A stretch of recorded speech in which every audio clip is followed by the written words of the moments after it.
Welcome to Guide Guru. We hope this video helps. You start by committing to one weapon and stacking every XP advantage you can. Equip attachments that boost multi-kill potential and accuracy to get consistent kills.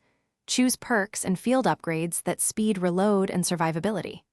Once done, activate a 2 XP token or play during double XP events, and queue game modes with high engagement like ground war or objective modes. Make sure to track combo progress in the weapon menu so you don't waste time switching tasks. Now focus on the grind loop. Concentrate on completing specific weapon challenges and weekly orders that reward weapon XP.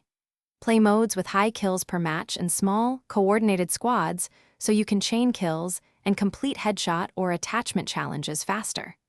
Once you have momentum, use score streaks that create easy multi-kill opportunities and select operator perks that grant bonus XP. Make sure to alternate between close and mid-range maps to finish varied combo requirements without losing XP efficiency.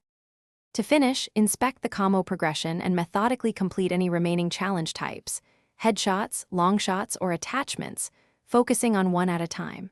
Once done, complete the final mastery tasks and confirm the dark matter unlock in the customization screen. If progress stalls, switch to easier maps or modes to safely complete specific challenge types and join trusted teammates to speed things up. If things go wrong, restart the game, verify game files, and clear matchmaking cache before retrying. Thanks for watching. Consider subscribing if we helped you today.